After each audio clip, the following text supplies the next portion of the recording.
पिछले सिर्फ 12 घंटों में ईरान और अमेरिका बिल्कुल जंग के कगार पर आ खड़े हुए हैं। सिचुएशन इतनी तेजी से बदली है कि तेहरान से लेकर हॉर्मुज़ की खाड़ी तक हर एक डेवलपमेंट, हर एक खबर दुनिया को एक बहुत बड़े टकराव की तरफ धकेल रही है।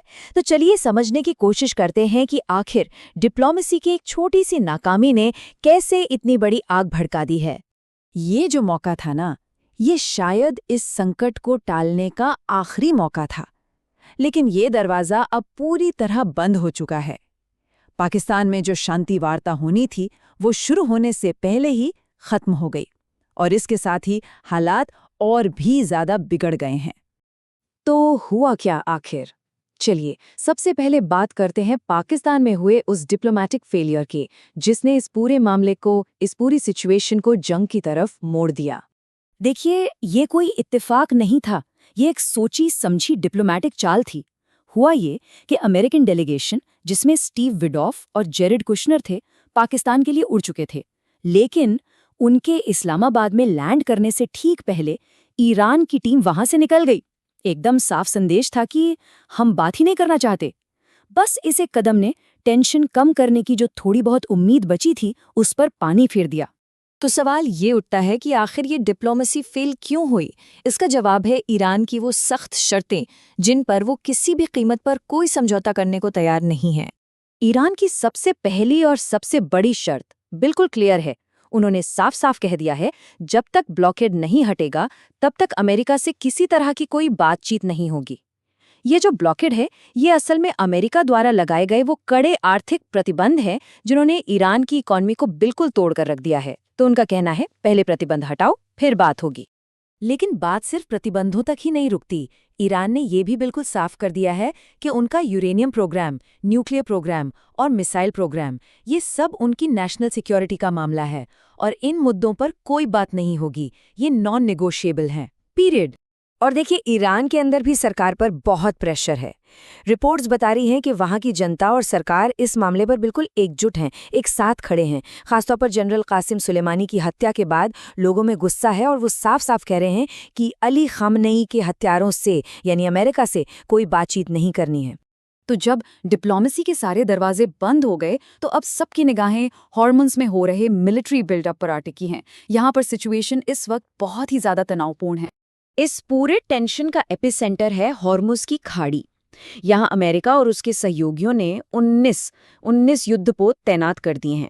और ये सिर्फ मौजूदगी दिखाने के लिए नहीं है, ये ईरान पर सीधा सैन्य दबाव बनाने की कोशिश है।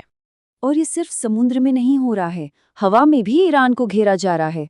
लगभग 250 लड़ाकू विमान इस तरह से तैनात किए गए हैं कि ईरान के किसी भी कदम का फौरन जवाब दिया जा सके।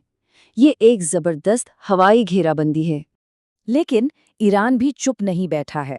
इसके जवाब में उनकी नौसेना ने बिना परमिशन के वहां से गुजरने की कोशिश कर रहे 15 जहाज़ों को रोक दिया है।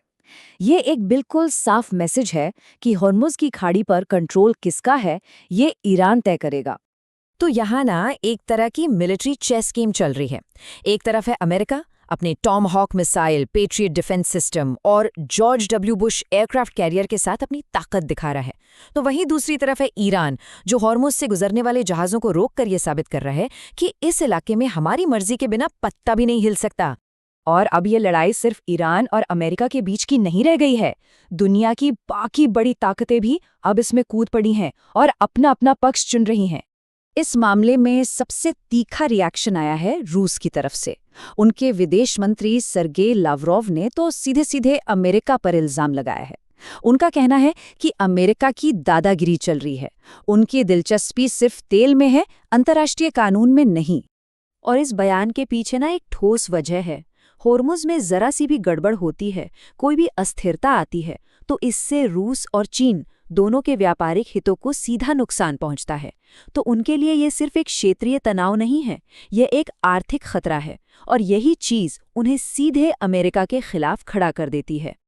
तो अब डिप्लोमेसी फेल हो चुकी है, सैन्य टकराव अपने चरम पर है। इन सब को मिलाकर अब आते हैं उस आखिरी और सबसे बड़े सवाल पर जो सबके मन में है, क्या अब युद्ध ही एकमात्र रास्ता बचा है? सोचने वाली बात है कि जब बातचीत के सारे रास्ते बंद हो चुके हैं, तो यहाँ से आगे क्या होगा? शांतिपूर्ण समाधान के विकल्प अब लगभग खत्म होते दिख रहे हैं और पूरी दुनिया सांस रोके देख रही है। तो जो निष्कर्ष निकल कर आ रहा है वो यही है कि डिप्लोमेसी का खेल अब खत्म हो चुका है। हॉर्मुज़ में जो सिचुएशन बनी हुई है वो वैश्विक अर्थव्यवस्था के लिए अब असहनीय है और ऐसे में लग यही रहा है कि शायद एक सैन्य टकराव को अब टाला नहीं जा सकता। और आखिर में ये सवाल हम सबके लिए है, क्या डिप्लोमेसी की ये नाकामी वाकई एक विनाशकारी युद्ध की शुरुआत है? इसका जवाब शायद आने वाले कुछ दिन या शायद कुछ घंटे ही दे पाएंगे।